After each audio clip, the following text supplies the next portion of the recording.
క్రీస్తునందు ప్రియ సంగమా, యేసుక్రీస్తు నామంలో మీకు అందరికీ ఈ ఉదయకాలపు శుభములు తెలియజేసుకొనుచు ఉన్నాను. ప్రత్యేకంగా మట్టల ఆదివారపు శుభములు తెలియజేసుకొనుచు ఉన్నాను.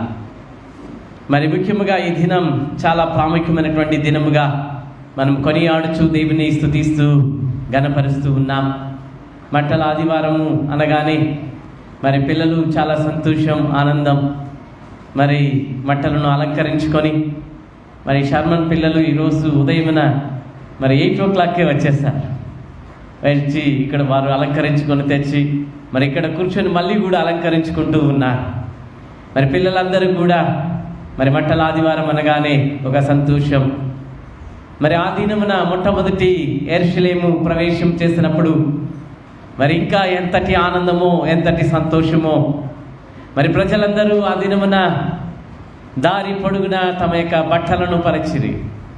దారి పొడుగున తమ బట్టలను పరిచి మరి మట్టలను తెచ్చి దారి పొడుగున పరిచి మరి రాజాదిరాజు దేవుడు అని చెప్పి, ఈయనే రాజు అని చెప్పి దేవుని స్తుతించి ఆర్భాటించిన సంఘటనను ఈ దినమున మనం జయోత్సవముతో ఒక పండుగగా ఈ మట్టల ఆదివారంను మనం జరుపుకొనుచూ ఉంటూ ఉన్నాం. మరి ప్రత్యేకంగా మరి ఆ దినమున ఎందుకు ఆ రీతిగా చేశారని మనం గమనించినట్లయితే మరి 2 సమూయేలు గ్రంథం 14వ అధ్యాయం 4వ వచనంలోను 2 రాజుల 6:26లో కూడా రాజుని ఆ రీతిగా అంగీకరించి వారు బట్టల పరిచి మరి అంగీకరించినట్లు మనం గమనిస్తూ ఉంటూ ఉన్నాం. అయితే వారు ఆ దినమున మరి దేవుని స్తుతిస్తూ, దేవుని గణపరుస్తూ ఆ యొక్క వీధులలో దేవుని ఆరాధించినట్లు మనం గమనిస్తూ ఉంటూ ఉన్నాం. మరి ఈ దినమున మనం ఆ యొక్క సన్నివేశాన్ని, ఆ యొక్క అనుభవాన్ని దేవుడు మనకు కూడా అనుగ్రహించి ఉన్నాడు. మరి చాలా వరకు మనం గమనించినట్లయితే మరి గాడిదను కూడా సింబల్గా తీసుకొని వచ్చి నడిపించడం మరి కొన్ని సంఘాలలో ఆనవాయితీగా మనం చూస్తూ ఉంటూ ఉన్నాం.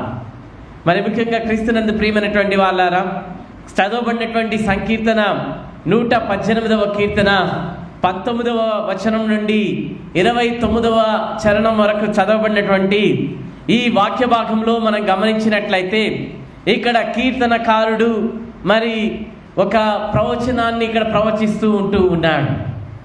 మరి ఆయన చెప్పినటువంటి మాటను మనం గమనించినట్లయితే 19వ వచనంలో, నేను వచ్చినట్లు నీతి గుమ్మములు తీయుడి, నేను వాటిలో ప్రవేశించి యెహోవాకు కృతజ్ఞతాస్తుతులు చెల్లించుదును. నేను వచ్చినట్లు నీతి గుమ్మములు తీయుడి. Open to me, I will go in. నేను వచ్చినట్లు, నేను లోనికి ప్రవేశించినట్లు గుమ్మములు తీయుడి అని ప్రవచిస్తూ ఉంటున్నాడు. ఈ ఉదయ కాలమున మరి క్రీస్తు ప్రభువులు వచ్చినట్లు మన యొక్క గుమ్మములను మనం తెరవాలి, మన గుమ్మములను మనం తీయాలి. ఈరోజు ఒక వ్యక్తి ప్రవేశించాలి మన ఇంటికి అంటే తప్పకుండా తలుపు వేసి రండి రండి అంటే రాగలమా? రాలేం. గుమ్మములు తెరవాలి, తెరవబడాలి. ఏదైనా మనం తెరవాలి. బీ ఓపెన్ టు మీ, నా కొరకు తెరవండి. ఉదయ కాలమున ఆరాధించడానికి, దేవుని గణపరచడానికి, దేవుని స్తుతించడానికి వచ్చినటువంటి మనం ప్రభువు ప్రవేశించినట్లు ఈ దినమున మన గుమ్మములు తెరవబడాలి. ఆ దినమున జక్కయ్య దగ్గరికి యేసు ప్రభు వచ్చాడు. జక్కయ్య ఒక ట్యాక్స్ కలెక్టర్, ఒక ఆఫీసర్. ఈ 19వ లూకా సువార్త 19వ అధ్యాయంలోనే మనం చదవచ్చు. అయితే యేసు ప్రభుని చూడాలి, ఎవరో ఆయన చూడాలనుకున్నాడు. యేసు ప్రభు దగ్గరికి వచ్చి జక్కయ్య అని పేరు పెట్టి పిలవగానే ఆయనకి మహా సంతోషం. జక్కయ్య త్వరగా దిగు, నేడు నీ ఇంటికి రావాలి అంటే జక్కయ్య ఏం చెప్పాడు? వద్దు ప్రభు అన్నాడా? సంతోషంతో చేర్చుకున్నాడు. హీ ఓపెన్ హిస్ హోమ్, తన యొక్క ఇంటిని తెరిచాడు, ప్రభువుని ఆహ్వానించాడు. ఉదయ కాలమున మనము గుమ్మములు తెరుస్తూ ఉన్నామా? ప్రకటన గ్రంథం 3వ అధ్యాయం 20వ వచనాన్ని మనం చదివినట్లయితే, ప్రకటన గ్రంథం 3వ అధ్యాయం 20వ వచనంలో, ఇదిగో తలుపు నొద్ద నిలబడి తట్టుచున్నాను, ఎవడైనా నా స్వరం విని తలుపు తీసినేడలా అతనితో నేనును, నాతో కూడా అతడును భోజనము చేయుదుము. తలుపును తీసినేడలా. ఈ క్రీస్తునందు ప్రియమైనటువంటి వాళ్ళారా, ఈ దినమున తలుపును తెరిచిన అనుభవం, గుమ్మములు తెరిచిన అనుభవం ఈ దినమున మనకుందా? అందుకే 24వ కీర్తనలో మరి కీర్తనకారుడు చెప్పినటువంటి మాట మరొకసారి మనం జ్ఞాపకం చేసుకుందాం. ఇక్కడ అంటూ ఉన్నాడు 7వ వచనములో, 24వ కీర్తన 7వ వచనములో, గుమ్మములారా మీ తలలు పైకెత్తుకొనుడి, మహిమగల రాజు ప్రవేశించినట్లు పురాతనమైన తలుపులారా మిమ్మును లేవనెత్తుకొనుడి. మహిమగల ఈ రాజు ఎవడు? బల శౌర్యము గల యెహోవా, యుద్ధ సూర్యుడైన యెహోవా. గుమ్మములారా మీ తలలు పైకెత్తుకొనుడి, పురాతనమైన తలుపులారా మహిమగల రాజు ప్రవేశించినట్లు మిమ్మును లేవనెత్తుకొనుడి. ఈ ఉదయకాలమున మహిమగల రాజు ఆయన ప్రవేశించడానికి ఈ దినమున మనం గుమ్మములు తెరవాలి, మన హృదయాలు తెరవాలి, మన ఇంటిని తెరవాలి. ఎంతమంది మనం తెరిచిన అనుభవంతో ఇక్కడ కూర్చొని దేవుని స్తుతిస్తూ ఉంటూ ఉన్నాం, దేవుని మనం ఆరాధిస్తూ ఉంటున్నాం. ఈయన అంటూ ఉన్నాడు, నేను వచ్చినట్లు నీతి గుమ్మములు తీయుడి, నేను వాటిలో ప్రవేశించి యెహోవాకు కృతజ్ఞతాస్తుతులు చెల్లించదు. ఐ వాంట్ టు ప్రైజ్, దేవుని స్తుతించెదను. మీరు తెరిచి మనం దేవుని స్తుతించాలి. 20వ వచనంలో, ఇది యెహోవా గుమ్మము, నీతిమంతులు దీనిలో ప్రవేశించెదరు. అందరూ కూడా ప్రవేశించాలి, నీతిమంతులు దేవుని గృహములో ప్రవేశించాలని ఇక్కడ మనకు జ్ఞాపకం చేస్తూ ఉంటున్నాడు. మరి 24వ వచనాన్ని కూడా మనం చదివినట్లయితే 24వ వచనంలో మరి 24, ఇది యెహోవా ఏర్పాటు చేసిన దినము, దీని యందు మనం ఉత్సహించి సంతోషించెదము. We need to rejoice. ఈ దినమున మనం సంతోషించాలి, ఆనందించాలి, ఘనపరచాలి. దేవుడు చేసిన మేలులను బట్టి, దేవుడు చూపిన కృపను బట్టి, దేవుడు చేసిన కార్యాలను బట్టి మనం దేవుని స్తుతించి ఆరాధించి మనం ఘనపరచాలని దేవుడు మనకి ఉదయకాలంలో మనకు జ్ఞాపకం చేస్తూ ఉంటూ ఉన్నాడు. ఆ దినమున ఈ వాక్యం యేసుక్రీస్తును సూచిస్తూ ఉన్నది. 22వ వచనం మనం గమనించినట్లయితే, ఇల్లు కట్టువారు నిషేధించిన రాయి మూలకు తలరాయి ఆయను. అది మనం నిషేధించారు యేసయ్యని. ఈరోజు నీవు నేను నిషేధిస్తూ ఉన్నామా? ఎంతమంది యేసు ప్రభుని మనం నిషేధిస్తూ ఉన్నాం? ఒక స్కిట్ వేస్తారు పిల్లలు. మరి ఒక దినమున యేసు ప్రభు ఫోన్ చేశాడంట, మరి అయ్యా నేను నీ ఇంటికి వస్తాను, మరి రా అని చెప్పేశాడు. వచ్చిన తర్వాత మరి ఇతను అర్జెంటుగా బయటకు వెళ్ళాలి. అప్పుడు యేసు ప్రభు అన్నాడంట, అయ్యో యేసయ్య వచ్చేసావా ఇప్పుడే, ఇంకొంచెం తర్వాత వచ్చి ఉంటే బాగుండు, నేను బయటకు పోయి వచ్చి ఉంటాను కదా అన్నాడంట. అయినా యేసు ప్రభు వచ్చినప్పుడు సరే వచ్చాడు కదా, యేసు ప్రభుని కూర్చోబెట్టాడంట. కూర్చోబెట్టిన తర్వాత మళ్ళీ యేసయ్య ఇక్కడే కూర్చొని ఉండు, కొంతసేపు మరి చదువుతా ఉండు, లేకపోతే ఏమన్నా చెయ్యి, ఇక్కడే కూర్చొని వచ్చేస్తాను అన్నాడంట. మరి యేసు ప్రభు వెనకాలే వెళ్ళాడు, మళ్ళీ తీసుకొని వచ్చి కూర్చోబెట్టి మళ్ళీ వెళ్ళాడు, మళ్ళీ యేసు ప్రభు వెనకాల వెళ్ళాడు. అప్పుడు ఆ వ్యక్తి చేశాడంట, ఇది సరైంది కాదు, నువ్వు నాతో పాటు వస్తావు కాబట్టి నేను నిన్ను గోడకి మేకులతో కొట్టివేస్తానని కొట్టివేశాడంట. ఇది ఒక స్మాల్ స్కిట్ అయి ఉండొచ్చు, కానీ ఈరోజు యేసయ్యని మనం ఎంతమంది మనతో పాటు ఆయన స్వీకరిస్తూ ఉన్నాం? మనతో పాటు యేసయ్యని మనం స్వీకరిస్తూ ఉన్నాం. నిషేధించినటువంటి సమయాలు, యేసు ప్రభుని తిరస్కరించిన సమయాలు, యేసు ప్రభుని ఎరగనని చెప్పిన సమయాలు, యేసు ప్రభుని పక్కన పెట్టి పాపములో పడిపోయిన సమయాలు ఈరోజు అనేకములు ఉన్నాయి. క్రీస్తునందు ప్రియమైనటువంటి వాళ్ళరా, యేసు క్రీస్తును తన సొంత ప్రజలు యూదులే తృణీకరించుటను మనం చూస్తూ ఉన్నాం. ఈరోజు యేసయ్యని తృణీకరించినటువంటి బిడ్డగా ఈరోజు నీవు నేను ఉన్నామా? తృణీకరించేటువంటి అనుభవం ఉందా? యేసయ్యని ఆహ్వానించిన అనుభవం మనలో ఉందా? యేసు ప్రభుని మన హృదయానికి, మన ఇంటిలోనికి మనం పిలుస్తూ ఉన్నామా? ఉదయకాలమున ఒకసారి మనల్ని మనం పరీక్షించుకోవాలని మనవి చేస్తూ ఉంటున్నాం. చదవబడినటువంటి మొదటి పాఠము జకర్యా గ్రంథము 9వ అధ్యాయాన్ని మనం గమనించినట్లయితే, ఇక్కడ జకర్యా ప్రవక్త మరి చాలా చక్కగా మరి యేసు ప్రభు యొక్క రాకడను, ముందుగానే ప్రవచిస్తూ ఉంటూ ఉన్నాడు. ఆయన గాడిద మీద వచ్చేటువంటి సన్నివేశాన్ని ముందుగానే ప్రవచిస్తూ రాస్తున్నటువంటి సంఘటన మనం చూస్తూ ఉన్నాం. Hope for those crying for a saviour. ఇక్కడ మరి రక్షకుని కొరకు అరిచిన అరుపులు, కేకలను ముందుగానే 500 సంవత్సరములకు ముందే జకర్యా ప్రవచించాడు. యేసు ప్రభు ఈ సంఘటన జరగడానికి ముందు 500 సంవత్సరాలకు ముందే జకర్యా ప్రవక్త ఈ సన్నివేశాన్ని మరి రాస్తూ ఉన్నట్లు మనం గమనిస్తూ ఉన్నాం. ఈ మాటలు మత్తయి సువార్త 21వ అధ్యాయంలోను, మార్కు సువార్త 11వ అధ్యాయంలోను, లూకా సువార్త 19వ అధ్యాయంలోను ఈ 3 కూడా అక్కడ రాయబడినట్లు, ఈ ప్రవచనాలు యోహాను సువార్త 12వ అధ్యాయం 12వ వచనం నుంచి కూడా రాయబడినట్లు 4 సువార్తికులు కూడా ఈ సన్నివేశాన్ని వ్రాస్తూ ఉన్నారు.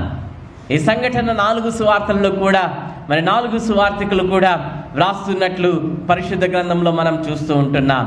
అయితే 9వ అధ్యాయం 9వ వచనంలో మనం గమనించినట్లయితే ఇక్కడ ప్రవక్త చెప్తూ ఉన్నాడు, సియోను నివాసులారా బహుగా సంతోషించుడి. ఆయన అంటూ ఉన్నాడు, బహుగా సంతోషించుడి, యు రిజాయిస్. సంతోషముతో ఆనందముతో దేవుని బిడ్డలు సంతోషించమని దేవుడు చెప్తూ ఉన్నాడు. దేవుని బిడ్డలు ఎప్పుడు కన్నీటితో దుఃఖముతో ఉండాలన్నది ఆయన చిత్తం కాదు. దేవుని స్తుతించాలి, దేవుని ఆరాధించాలి, సంతోషముతో ఆనందముతో ఆరోగ్యముతో మనం ఉండాలన్నటువంటిదే దేవుని యొక్క చిత్తము, దేవుని యొక్క ఉద్దేశం. యెరూషలేము నివాసులారా ఉల్లాసముగా ఉండుడి, నీ రాజు నీతిపరుడును రక్షణ గలవాడును దీనుడునై గాడిదను గాడిద పిల్లను ఎక్కి నీ యొద్దకు వచ్చుచూ ఉన్నాడు. అదే మన యేసు ప్రభు రాకముందే 500 సంవత్సరాలకు ముందే ఈ ప్రవచనాన్ని ప్రవచిస్తూ ఉన్నాడు. సియోను నివాసులకి అక్కడ ముందుగానే హెచ్చరిక చేస్తూ ఉన్నాడు, మీరు ఉత్సాహించండి, ఉల్లాసముగా ఉండండి, ఎందుకంటే నీతి రాజు నీ దగ్గరికి వస్తాడు. ఆయన దీనుడై, ఆయన నీ రాజు నీతిపరుడు. ఎవరైనా ఎవరి రాజు? ఎవరి రాజు? యూదుల రాజు యేసయ్య. ఇంకా ఎవరు రాజు? ఆయన. ఎంతమంది నా రాజు అని మనం చెప్తాం. ఆయన నీ కొరకు నా కొరకు రాజుగా వచ్చాడు. ఈ ఉదయకాలమున ఇంకా యేసు ప్రభు రాజు, రాజాతి రాజు అని పాడుతూ ఉన్నాం. యేసయ్య నా రాజు నా దేవుడని పాడుతూ ఉన్నామా? యేసయ్య నా రాజు అని ఎంతమంది మనం ఒప్పుకొనుచు ఉన్నాం? ఆ దినమున ఇశ్రాయేలు ప్రజలు ఆ దినమున యెరూషలేముకు వచ్చినప్పుడు రాజుగా వారు పాడారు మొదటి దినం. తర్వాత వారే యేసయ్యని ఏం పాడారో చూస్తాం రాబో దినాలలో. ఆ దినమున రాజుగా వారు అంగీకరిస్తూ ఉన్నారు. ఆయన రాజు, నీ రాజుగా నా రాజుగా ఆయన వచ్చుచూ ఉన్నాడు. క్రీస్తునందు ప్రియమైనటువంటి వాళ్ళారా, అక్కడ మనం గమనించినట్లయితే ఆయన వచ్చుచూ ఉన్నాడు. మరి ఎందుకు వచ్చుచున్నాడు? ఆయన ఎందుకు వస్తున్నాడని మనం చూసినట్లయితే గాడిద మీదకి రావడంలో మరి ఇతరులు పాప భారములను మోసి పాపలను విముక్తులను గావించి వారు ఎదుర్కొను సాతాను యుద్ధమును అంతరింపజేసి శాంతిని ప్రసాదించుట కొరకే ఆయన గాడిద మీద వచ్చినట్లు ఇక్కడ రాయబడినట్లు మనం చూస్తూ ఉన్నాం. ఎందుకు వస్తున్నాడు? 12వ వచనంలో చెప్తూ ఉంటున్నాడు. మరి 11వ వచనంలో 12వ వచనంలో మనం చూస్తే, మరియు నువ్వు చేసిన నిబంధన రక్తమును బట్టి తాము పడిన నీరు లేని గోతిలో నుండి చెరపట్టబడిన నీ వారిని నేను విడిపించెదను. ఆయన ఎందుకు వస్తున్నాడు? విడిపించుట కొరకు.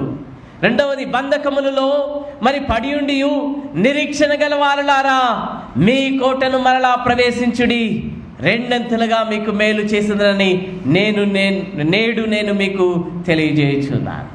ఈ రాజు ఎందుకు వస్తున్నాడంటే విడిపించుట కొరకు, గోతిలో నుండి మనల్ని లేవనెత్తుట కొరకు. ఒకవేళ గోతిలో పడిపోయినటువంటి అనుభవం ఈరోజు మనకుందా? కీర్తనకారుడు అంటాడు, అయ్యా దొంగ ఊబిలో నేను కూరుకొని పోయినాను, దిగిపోచు ఉన్నాను. ఇది మన గోతిలో పడి ఉన్నటువంటి అనుభవాలు, ఈరోజు పడిపోయినటువంటి సందర్భాలు ఈరోజు మన జీవితాల్లో ఉన్నట్లయితే దేవుడు చెప్తున్నాడు, నీ వారిని నేను విడిపించేదను, నీ వారిని నేను విడిపించేదను. బంధకముల్లో పడి ఉండియు. ఆ దినాలలో బంధకాల్లో ఉన్నారు ప్రజలు, కానీ నిరీక్షణ ఉంది, ఒక హోప్. ఏమిటి? యేసయ్య వస్తాడు, రాజు వస్తాడు, ఆయన మమ్మల్ని విడిపిస్తాడు, ఆయన మమ్మల్ని రక్షిస్తాడు అనేటువంటి విశ్వాసము, నిరీక్షణ కలిగినటువంటి బిడ్డలుగా ఆ దినాలలో ఉన్నారు. ఈ దినమున మరి మనం ఆ యొక్క అనుభవాన్ని ఉన్నామా? యేసు యుద్ధాయుధములు కానీ గుర్రములు రథములు కానీ ఉపయోగించగా శాంతి సమాధాన పతిగా అక్కడ ప్రవేశించినట్లు మనం చూస్తూ ఉంటున్నాం. అక్కడంటూ ఉన్నాడు, ఆనందముగా ఉండుడి, మరి రెండంతలుగా మేలు చేసేదను. ఆయన రెండంతలుగా మేలు చేసేటువంటి దేవుడుగా ఉన్నట్లు మనకు ఈ వాక్య భాగంలో మనకు జ్ఞాపకం చేస్తూ ఉంటున్నాడు. ఒకవేళ ఈ దినము నిరీక్షణతో వచ్చినటువంటి ప్రియ సహోదరుడా సహోదరి, నిరీక్షణతో యేసయ్య నన్ను బంధకం నుండి విడిపిస్తాడు, నా సమస్యల నుండి దేవుడు తప్పిస్తాడు, నాకు సహాయం చేస్తాడని నిరీక్షణ కలిగి ఉన్నట్లయితే దేవుడు చెప్తున్నాడు, రెండంతలుగా నేను మీకు మేలును చేస్తాను. రెండంతలుగా దేవుడు మేలును చేసేటువంటి దేవుడుగా ఆయన ఈ ఉదయకాలమున వచ్చి ఉంటున్నాడు. ఆయన విముక్తిదాత, సాధశీలుడుగా ఆయన వచ్చి ఉన్నట్లు ఇక్కడ వాక్య భాగంలో దేవుడు మనకు జ్ఞాపకం చేస్తూ ఉంటున్నాడు.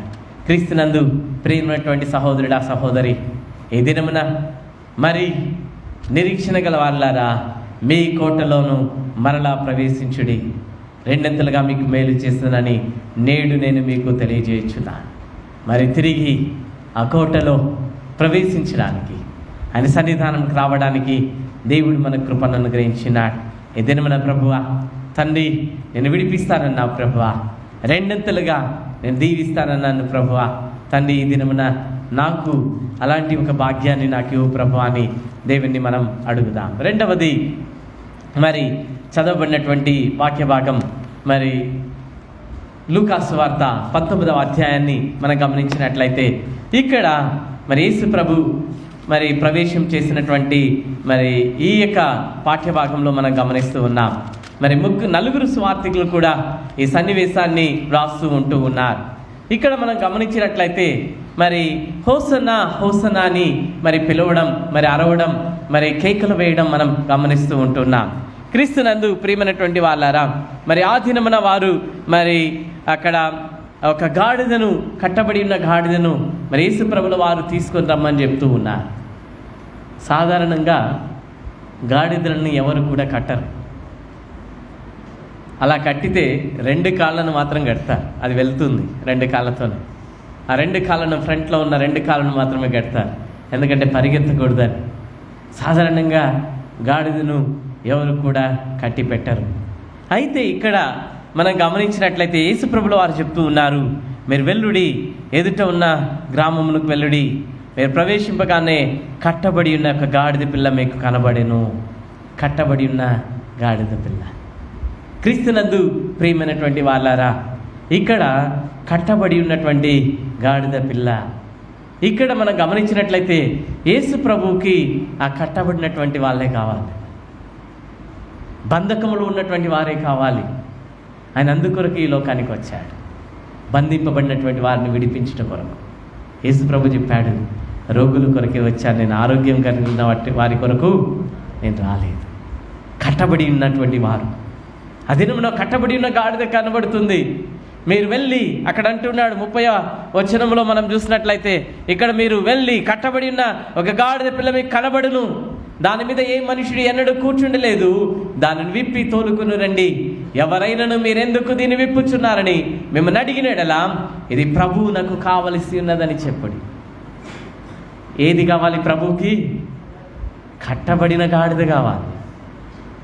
ఈరోజు ఒకవేళ నువ్వు కట్టబడినటువంటి అనుభవంలో ఉన్నావా? నువ్వు కట్టబడినటువంటి స్థితిలో ఉన్నావా? పాప బంధకము, శాపం అనే బంధకము, ఈరోజు అనేకమైనటువంటి మంత్రశక్తుల బంధకముల చేత అనేకులు కట్టబడి ఉన్నారు. యేసయ్యకి కట్టబడిన వారిని విడిపించడం కొరకే యేసు ప్రభు వచ్చాడు. కట్టబడినటువంటి స్థితిలో ఉన్నటువంటి వారిని మరి సాతాను నీవు ఎదగకుండా, నీవు మరి ముందుకు వెళ్ళకుండా కట్టివేసి ఉన్నాడా? అయితే యేసయ్యకి నువ్వే కావాలి. కట్టబడినటువంటి గాడిద యేసు ప్రభువుకి కావాలి, అది అవసరం. కట్టబడిన వారిని విప్పుటయే ఆయన పని. కట్టబడినటువంటి వారిని విప్పుటయే ఆయన పనిగా యేసు ప్రభుల వారు ఇక్కడికి వచ్చినట్లు మనం చూస్తూ ఉంటున్నాం. మరి గాడిద, మరి యుద్ధానికి పోయే వాళ్ళు గుర్రముల పైన వెళ్ళినట్లు పరిశుద్ధ గ్రంథంలో చూస్తాం. కానీ గాడిద మీద వెళ్ళినటువంటి వారు శాంతికి, సమాధానానికి సూచన. ఈ గాడిద శాంతికి చిహ్నము గనక తాను శాంతిని స్థాపనకు వచ్చినానని, యుద్ధముతో హింసకాండ ద్వారా రాజ్యమును స్థాపించుటకు రాలేదని మరి చెప్పుటకేరుకే యేసు ప్రభు గాడిద పైన ప్రయాణించినట్లు మనం పరిశుద్ధ గ్రంథంలో చూస్తూ ఉన్నాం. 37వ వచనం 38వ వచనంలో మనం చూసినట్లయితే, మరి ఒలీవ కొండ నుండి దిగుచోటికి ఆయన సమీపించుచున్నప్పుడు శిష్యుల సమూహం అంతయు సంతోషించుచు ప్రభు పేరిట వచ్చువాడు రాజు స్తుతింపబడును గాక అని చెప్పి దేవుని స్తుతిస్తూ ఉన్నారు. 35వ వచనంలో మనం చూసినట్లయితే, తర్వాత వారు యేసునద్దకు దానిని తోలుకొని వచ్చి ఆ గాడిద పిల్ల మీద తమ బట్టలు వేసి యేసును దాని మీద ఎక్కించి ఆయన వెళ్ళుచుండగా తమ బట్టలు దారి పొడుగున పరిచిరి. ఇప్పుడు మరి ఒక రాజు వస్తాడంటే ఈరోజు మనం ఈ కార్పెట్స్ వేస్తారు. కార్పెట్స్ వేయడం మనం చూస్తాం. లేదా ఏ దేశానికి వెళ్ళినా మరి రెడ్ కార్పెట్ వేసి ఆహ్వానిస్తారు. ఎందుకు? గౌరవం. ఈయన రాజు, ఆయన మహాగణుడు అని చెప్పి చాటి చెప్తారు. మరి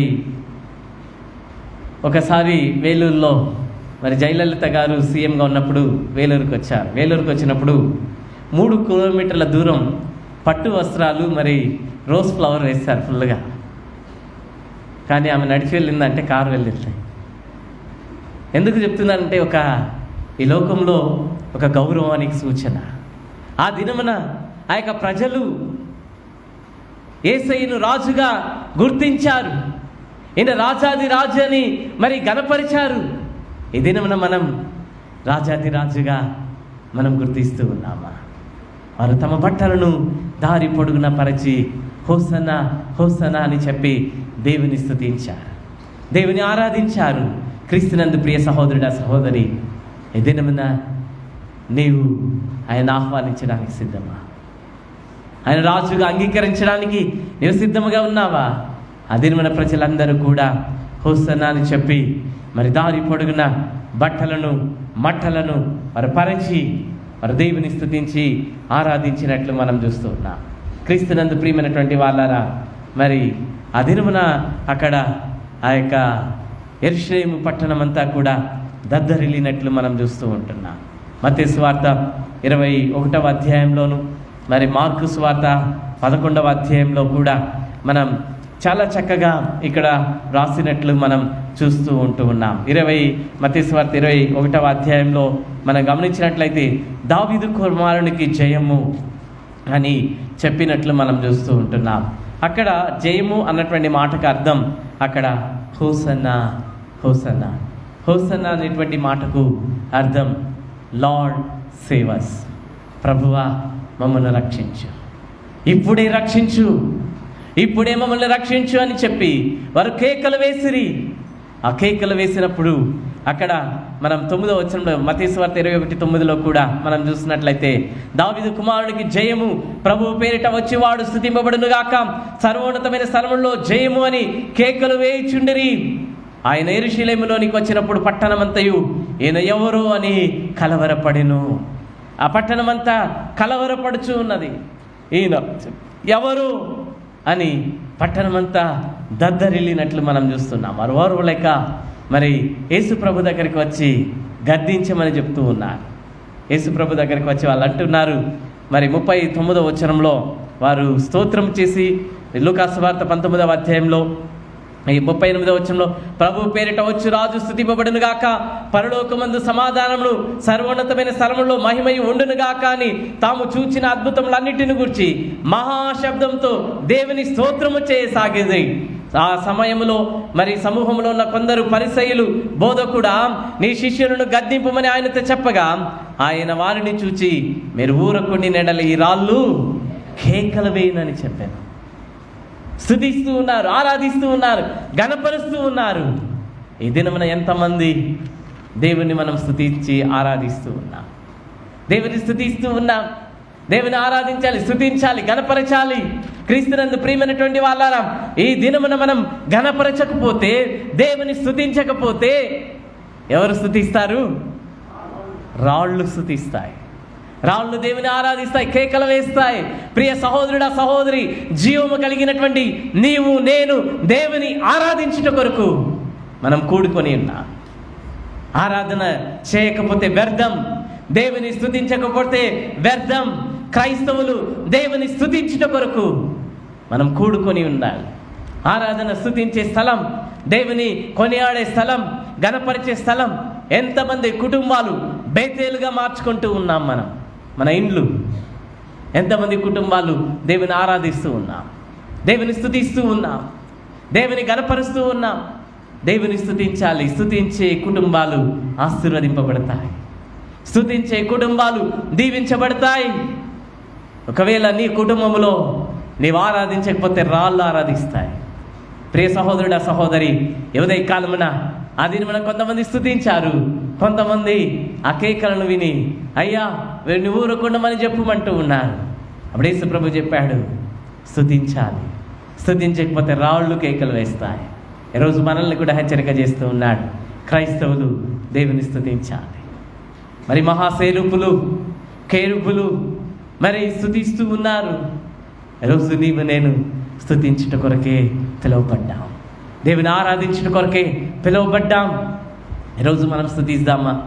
దేవుని మనం ఆరాధిద్దామా? దేవుని మనం ఆరాధించాలి, స్తుతించాలని దేవుడి ఉదయకాలం మనకు జ్ఞాపకం చేస్తూ ఉంటున్నాడు. స్తుతించి ఆరాధించినప్పుడు అన్ని బంధకములు ఊడిపోతాయి, అన్నీ కూడా ఊడగొట్టబడతాయి. పరిశుద్ధ గ్రంథంలో ఈ అనుభవాన్ని మనం చూడవచ్చు. పౌలు, శీల అపోస్తల కార్యములో 16వ అధ్యాయంలో మీరు ఇంటికి వెళ్ళి చదవండి. పౌలు, శీలను బాగా కొట్టారు, బాగా కొట్టి హింసించారు, సంఖ్యలు వేయబడ్డాయి. అయితే పౌలు, శీల చేసినటువంటి పని దేవుని స్తుతించి ఆరాధించారు. ఎప్పుడైతే దేవుని స్తుతించి ఆరాధించారో చెరసాల బ్రద్దలైపోయాయి, సంఖ్యలు ఊడిపోయాయి, భూకంపం వచ్చినది. స్తుతించుటలో అంత శక్తి ఉన్నది. స్తుతికి సంఖ్యలను విడగొట్టే శక్తి స్తుతించుటలో ఉన్నది. ఉదయ కాలమున దేవుని స్తుతిస్తావా?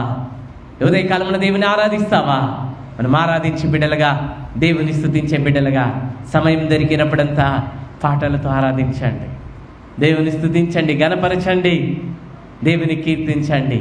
మన కుటుంబాలలో స్తుతి యాగములు, స్తుతి కీర్తనలు వినబడాలి.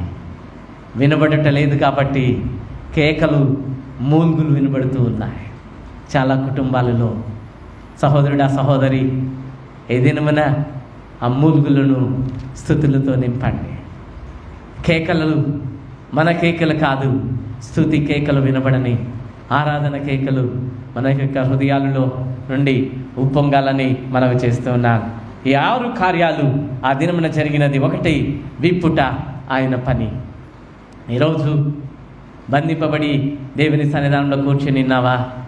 యేసయ్యా, ప్రభువా, ఈ బంధకంలో ఉన్నాను ప్రభువా, నన్ను విప్పండి అని దేవుని అడగండి. 2వది, ఆ యొక్క కట్టబడిన గాడిద ప్రభువునకు కావలసినది, ప్రభువునకు కావలసినది.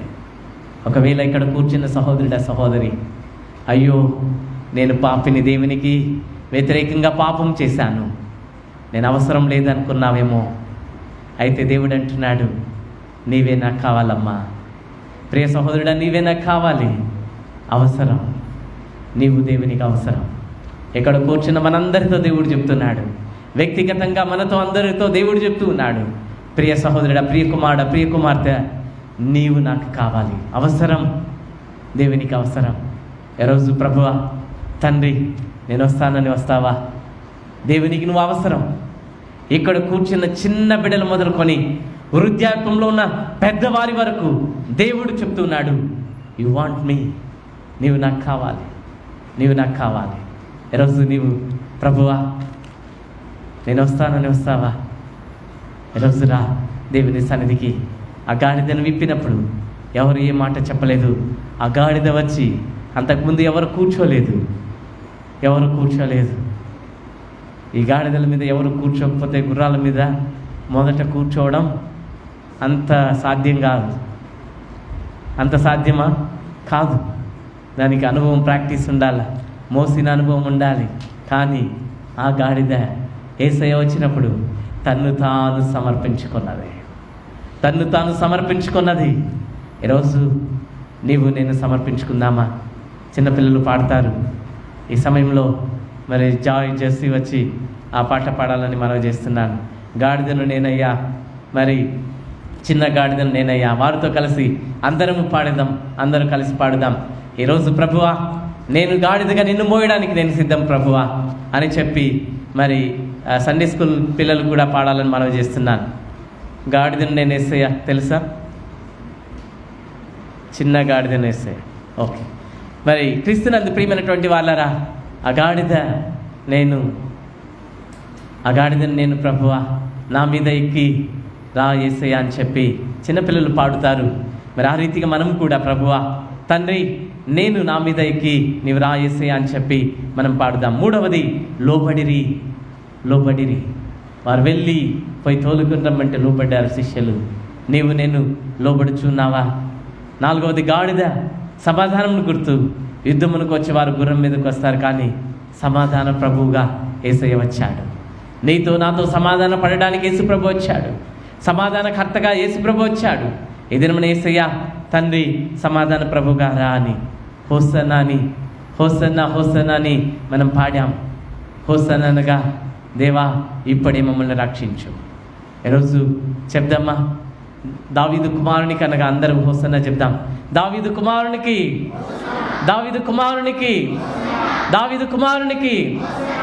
ఈ దినమున హోసన్నా అని ప్రభువా రక్షించు. ఆ రక్షణను ఈరోజు మనం తీసుకుందాం. మరి అది లోబడి ఆయన మోస్తున్నది, తన్ను తాను సమర్పించుకున్నది. ఈరోజు నీవు నేను సమర్పించుకుందాం. హోసనాని పలుకుచున్న మనం ఆ దినమున వారందరూ కూడా ప్రభువా ఈ బానిసత్వం నుంచి మమ్మల్ని విడిపించు, ఈ పాప బంధకం నుండి మమ్మల్ని విడిపించు, ఈ యొక్క బాధ చీకటి నుండి మమ్మల్ని విడిపించని ఆ దినమున పాడారు. ఈ దినమున మనం కూడా హోసనాని పలుకుచున్న మనం పాపం, చెడు శక్తులు, అనారోగ్యం, శాపాలు, మరి శాశ్వత మరణం నుండి మనల్ని రక్షించే దేవునికి ఇది ప్రార్థనగా ఉన్నది. మరి మరణం నుండి, మరి శాశ్వత మరణం నుండి రక్షించే దేవుడు, ఆ యొక్క దినమున రక్షించే దేవుడు ఈ లోకానికి వచ్చాడు. వారు హోసన్నా అని పాడారు. ఈ దినమున మనం కూడా పాడుదాం, దేవుని స్తుతిస్తాం. ఆ దినమున యేసు ప్రభు ఆ యొక్క దేవాలయానికి వెళ్ళి ఆ దేవాలయాన్ని శుద్ధీకరించాడు. ఆయన ఆ యొక్క దేవాలయంలోనికి వెళ్ళి దేవాలయాన్ని శుద్ధీకరించిన సంఘటన రాబో దినంలో మనం ధ్యానిస్తాం. ఈ దినమున ఆయన లోపలికి వస్తూ ఉన్నాడు. లోపలికి ఆహ్వానించినట్లయితే లోపల ఉన్న కల్మషాన్ని దేవుడు తొలగించి విడిపించేటువంటి దేవుడిగా ఉన్నాడు. చివరిదిగా చదవబడినటువంటి 1 తిమోతియులకు రాసిన పత్రిక మరి 4వ అధ్యాయంలో మనం గమనించినటువంటి వాక్య భాగాన్ని మనం గమనించినట్లయితే ఇక్కడ పౌలు తిమోతిని హెచ్చరిక చేస్తూ ఉన్నాడు. హెచ్చరిక చేస్తూ ఇక్కడ రాస్తూ ఉంటున్నాడు. మరి శరీరము దేవాలయం, పరిశుద్ధ స్థలం. ఆయన లోపలికి ప్రవేశించాలి, మన జీవితంలోనికి రావాలి. ఇక్కడ తిమోతికి పౌలు హెచ్చరిక చేస్తూ ఉన్నాడు. ఈ దినమున ఆయన బిడ్డలైనటువంటి మనలందరికీ, ప్రియ యవన బిడ్డలారా, మరి యూత్ ఫెలోషిప్ పిల్లలు, మరి తిమోతి వలె మరి పౌలు మనల్ని హెచ్చరిక చేస్తున్న వారిని మాత్రం కాదు, ఇక్కడ కూర్చున్న మనందరినీ కూడా దేవుడు హెచ్చరిక చేస్తూ ఉన్నాడు. ఏమిటి హెచ్చరిక అని మనం గమనించినట్లయితే మరి 6వ వచనం నుంచి చదవబడినటువంటి ఈ వాక్య భాగంలో 7వ వచనంలో ఆయన అంటూ ఉన్నాడు, పవిత్రములైన మరి ముసలమ్మ ముచ్చట్లను విసర్జించి దేవభక్తి విషయంలో నీకు నీవే సాధకము చేసుకొను. ముసలమ్మ ముచ్చట్లు. ఈరోజు ముసలమ్మ ముచ్చట్లు, ఎవరైనా ఇద్దరు కలుసుకుంటే ముచ్చట్లు, ఎవరైనా ఇద్దరు కలుసుకుంటే ఇతరుల యొక్క బయోగ్రఫీ అంతా మనకు తెలుసు, వారి జీవితాలు మాట్లాడతాం. యేసు ప్రభు చెప్తున్నాడు, ఇక్కడ పౌలు హెచ్చరిక చేస్తున్నాడు, ముసలమ్మ ముచ్చట్లను విడిచిపెట్టి ఇతరుల గురించి మాట్లాడడం విడిచిపెట్టాలి. ఇతరులను గురించి మాట్లాడి ఇతరులు వారిలాగు వీరిలాగు ఆమె అలాగు అతను ఆ యొక్క పాప ఆమె. ఈరోజు క్రైస్తవులు ఇతర క్రైస్తవుల గురించి మాట్లాడతాం. ఈరోజు హెచ్చరిక చేస్తూ ఉన్నాడు. క్రీస్తునందు ప్రియమైనటువంటి వాళ్ళారా, ముసలమ్మ ముచ్చట్లను విడిచిపెట్టి, ఇక్కడ అంటున్నాడు అపవిత్రములైన ముసలమ్మ ముచ్చట్లను, అపవిత్రములైన ముసలమ్మ ముచ్చట్లు మరి విసర్జించి దేవభక్తి విషయంలో నీకు నీవే సాధకము చేసుకో. దేవభక్తి విషయంలో ఈరోజు దైవభక్తి విషయంలో మనల్ని మనం సాధకం చేసుకోవాలి. ఈరోజు దైవభక్తి విషయంలో ఎంతమంది తర్బీదును మనం పొందుకొనొచ్చు ఉన్నా. గత వారం పిల్లలు యవ్వన బిడ్డలు ఒక అడుగు ముందుకు వేస్తున్నారు మన సంఘం. నేను అభినందిస్తూ ఉన్నాను. ప్రతి గురువారం ఉదయం 5:30 నుంచి 6 గంటల వరకు ప్రార్థన చేస్తూ ఉన్నారు. అందరు వీలైతే అందరు కూడా జాయిన్ అవ్వండి. 5:30 to 6 o'clock ప్రతి గురువారం ఉదయం ప్రార్థన చేయడానికి మాత్రమే. ప్రార్థన దేవుడు ఎవరిని ప్రేరేపిస్తే ఒక వారం ఒక అంశాన్ని బట్టి ప్రార్థన చేసి ఆ వారం అంతా కూడా అదే అంశం కొరకు ప్రార్థన చేయాలని వారు ప్రారంభించి ఉన్నారు. నేను అభినందిస్తూ ఉన్నాను. అందరూ కూడా ఈ రీతిగా ప్రతిరోజు ఉదయం 5:30 గంటల నుంచి 6 గంటల వరకు వీలైతే వీక్లీ వన్స్ మీరందరూ కూడా పార్టిసిపేట్ అయ్యి ప్రార్థన చేయండి. సాధకం చేసుకోవాలి. ఉదయం లేచి దేవుని స్తుతించడం, దేవుని ఆరాధించడం మనము మరి సిద్ధపడాలి. ఎంతమంది కుటుంబాలలో ఉదయం అలవాటు ఉంది, ప్రార్థించే అలవాటు. ప్రార్థన చేద్దాం, మనల్ని మనం సాధకము చేసుకోమని ఇక్కడ చెప్తూ ఉన్నాడు. విడిచిపెట్టమంటూ ఉన్నాడు, సాధకం చేసుకో అంటూ ఉన్నాడు. విడిచిపెట్టాలి. మరి అక్కడ అంటున్నాడు, ఇక్కడ అంటూ ఉన్నాడు, కానీ దైవభక్తి ఇప్పటి జీవం విషయంలోను రాబో జీవం యొక్క విషయంలోను వాగ్దానంతో కూడినదైనందున అది అన్ని విషయములలో ప్రయోజనకరమవును. ఏది ప్రయోజనకరం? దైవభక్తి. ఈ విషయంలోను రాబో విషయంలో దైవభక్తి లేకుండా దేవునికి ఇష్టలుగా ఉండలేము.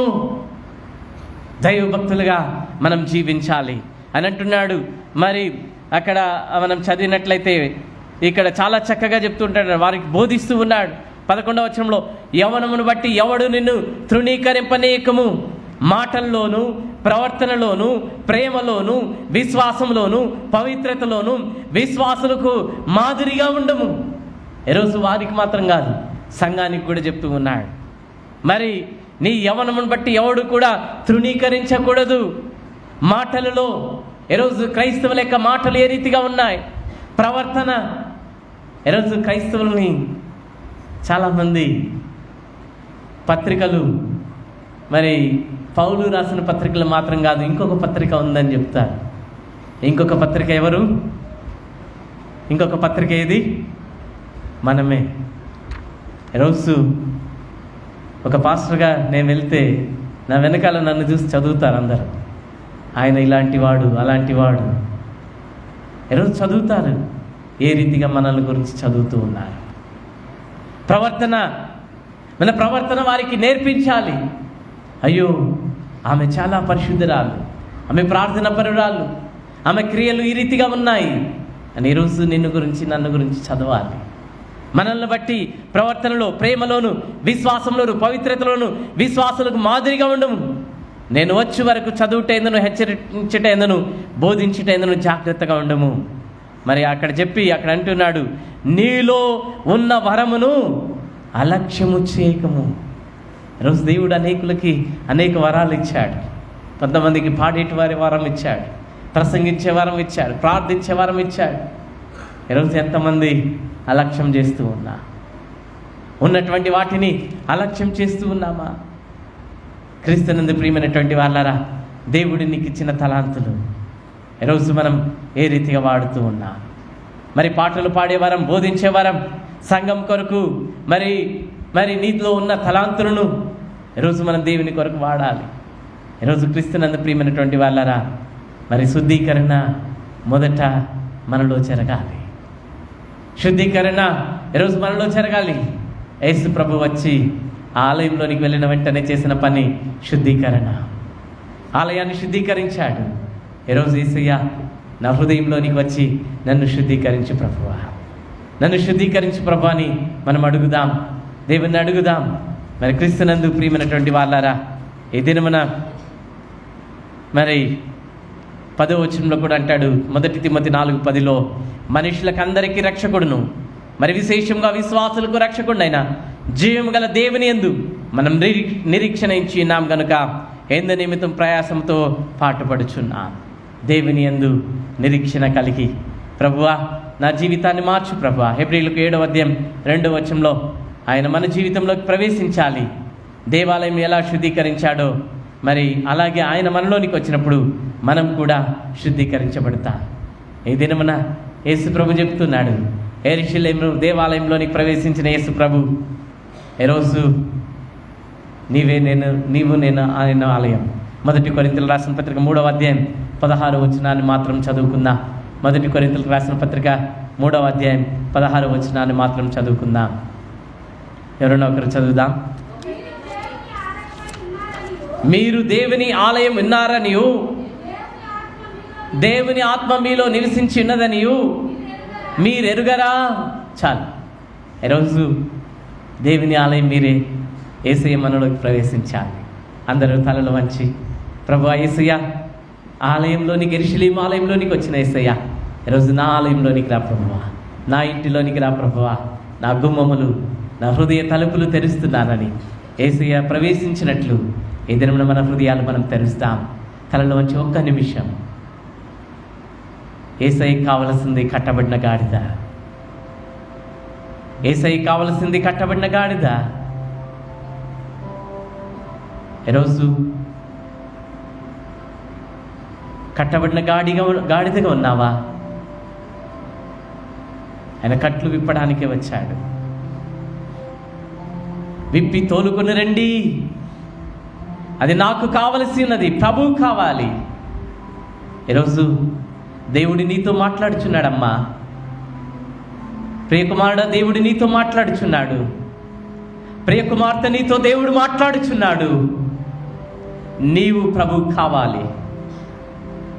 ఈరోజు నీవు ప్రభువు కావాలి. ఈరోజు నీవు ప్రభువు కావాలి.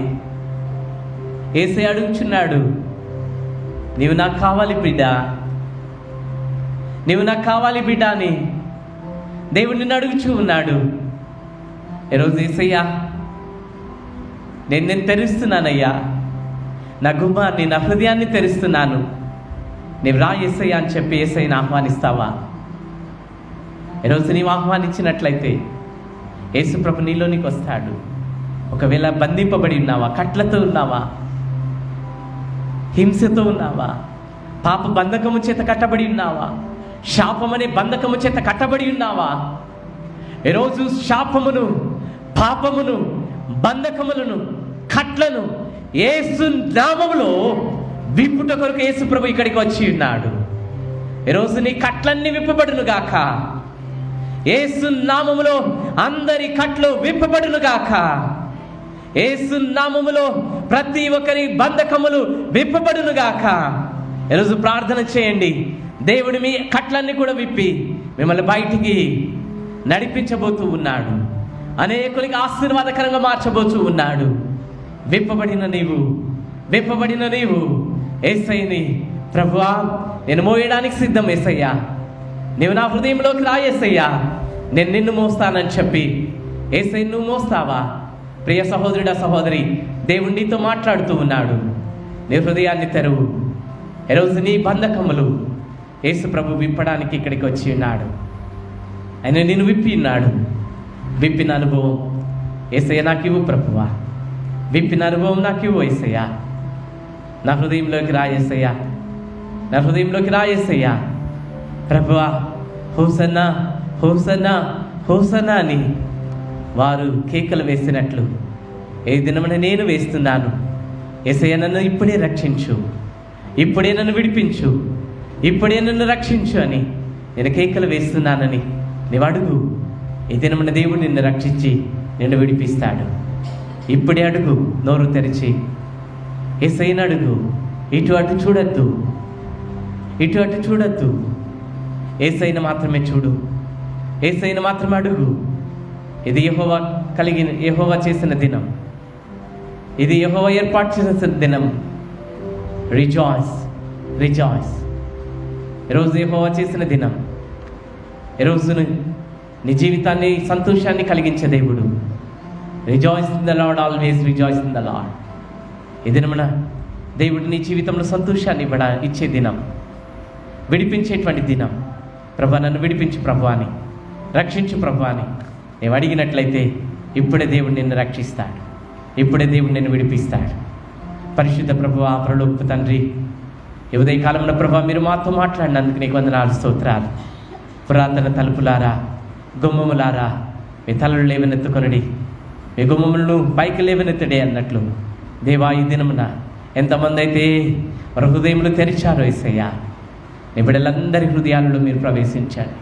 వారి కుటుంబాలు ఎంతమంది అయితే తెరిచారో వాళ్ళు ప్రవేశించండి ప్రభువా, మీరు ప్రవేశించండి ప్రభా. కట్టబడినటువంటి స్థితిలో ఉన్న బిడ్డలందరినీ ఇప్పుడే మీరు విప్పండి ప్రభువా, ప్రతి కట్లను విప్పండి.